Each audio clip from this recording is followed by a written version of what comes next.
Many people approach Social Security like it's a game show. Like the host flips over a card with a 62 on it and they say, "I'll take it now." But here's the problem.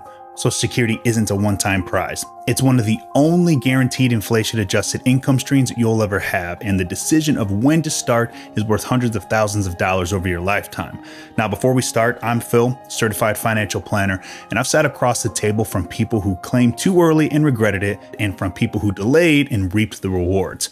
Today, I want to walk you through how I think about this decision with clients, without any gimmicks and without pretending there's one perfect answer. Because the right choice depends on your health, income, tax strategy, and goals, and those are different for everyone, so let's get into it. So when someone asks me, should I take Social Security now or wait? My answer is always, that's the wrong question.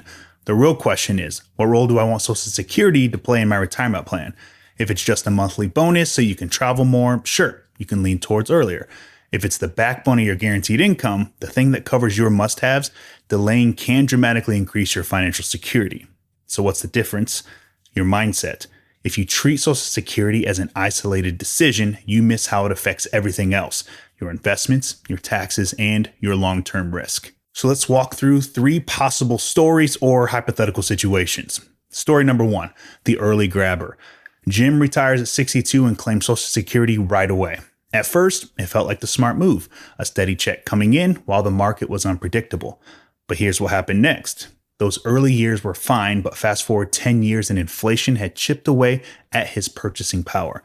Because he claimed early, each cost of living adjustment was on a smaller base amount, so his income never caught up to rising expenses. And when his wife passed away, his survivor benefit was lower than it could have been because the benefit amount was locked in from his earlier claim. For someone in poor health with no spouse, Jim's strategy might have been perfectly fine.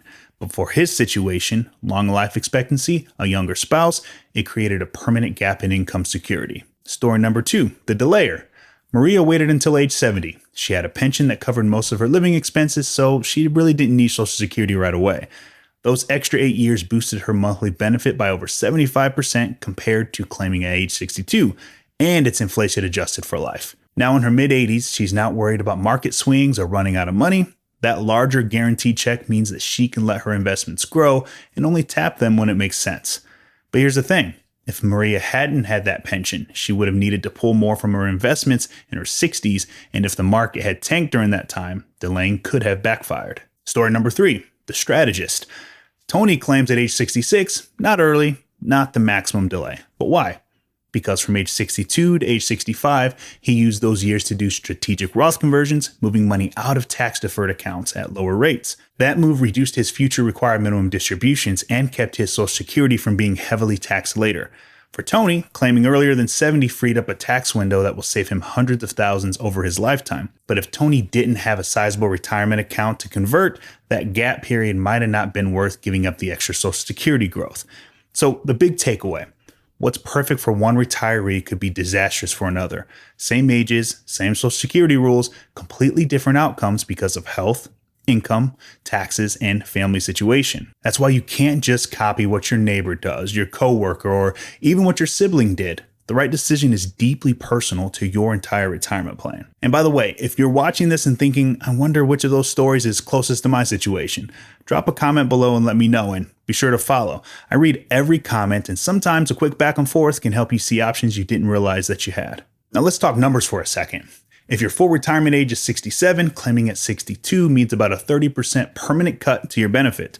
Delaying to 70 means about a 24% increase from full retirement age, and roughly 77% more than claiming early. That's before factoring in inflation adjustments. So the question isn't just how much do I get at 62 versus 70, it's how much cumulative inflation adjusted income will I get over my lifetime, and how does that interact with my portfolio withdrawals, taxes, and survivor benefits. One of the biggest mistakes I see is higher earning spouses claiming early without considering the impact of their partner. And here's why that matters. If you're married and you're the higher earner, your benefit becomes your spouse's survivor benefit if you pass away first. That means the decision you make doesn't just affect your lifetime, it could determine your spouse's income for decades. I've had clients say, I'm a man, my dad died at 75, I won't make it to 80. That might be true for you, but your wife could live to 90. And if you claimed early, she's stuck with a smaller check for the rest of her life. And in those cases, delaying isn't about you, it's about protecting the surviving spouse. And Social Security decisions are often made without looking at the tax ripple effect. Up to 85% of your Social Security can be taxable depending on your provisional income, which includes half of your Social Security plus other income. You claim early, and you might have less room to do Roth conversions before RMDs kick in. Delay, and you might have a multi-year window to strategically shift money from tax-deferred accounts into Roth IRAs, potentially reducing your lifetime tax bill and avoiding IRMA charges on Medicare. Now here's a real example. A client came in at 62 with $1.2 million in IRAs. We ran a plan showing that if he delayed Social Security until 70, we could convert roughly $100,000 per year from his IRA to Roth while staying in a manageable tax bracket. That move saved him hundreds of thousands over his lifetime, reduced RMDs, and kept his Social Security tax lower in retirement. Another overlooked angle? Claiming age affects how much you need to pull from your investments and when. If you delay Social Security, you're taking more from your portfolio in those early years, which that's fine if markets are strong, but dangerous if there's a downturn. This is where a bridge strategy comes in. Some clients set aside 2 to 3 years of cash or short-term bonds to cover that gap so they can delay without selling investments at a loss. Others use part-time work, rental income, or even a temporary annuity to fill the gap until their higher Social Security kicks in. If you want to get this right, here's what I would recommend. First, pull your Social Security statement. You can create an account at ssa.gov and download your latest numbers. Second, run 3 scenarios, claiming at age 62, your full retirement age, and age 70. Next, overlay your tax plan. Look at Roth conversions, RMDs, and how Social Security income affects your future brackets. And then consider survivor benefits. If you're married, run the numbers assuming one spouse lives 10 years longer. And then stress test your portfolio. Make sure your investment plan supports whichever Social Security strategy you choose, even in a bad market. Now, for healthy, financially stable people, delaying often increases flexibility, reduces longevity risk, and opens up powerful tax opportunities. For those with health concerns or limited assets or a strong desire to spend more early in retirement, claiming earlier can make sense if it's backed by a solid income plan. And for those in between, the sweet spot might be somewhere right between 66 and 68, balancing lifetime income with tax planning. Social Security is one of the most valuable, guaranteed income sources you'll ever have.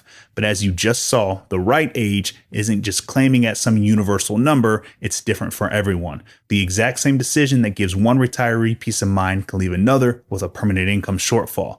It depends on your health, your other income sources, your tax picture, and the people who depend on you.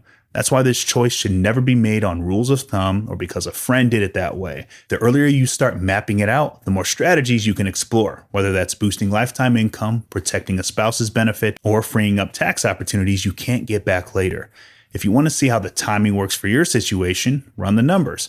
And if you'd like a second set of eyes from someone who does this every day with retirees, I'm happy to walk you through the scenarios with you and help you find the one that truly fits.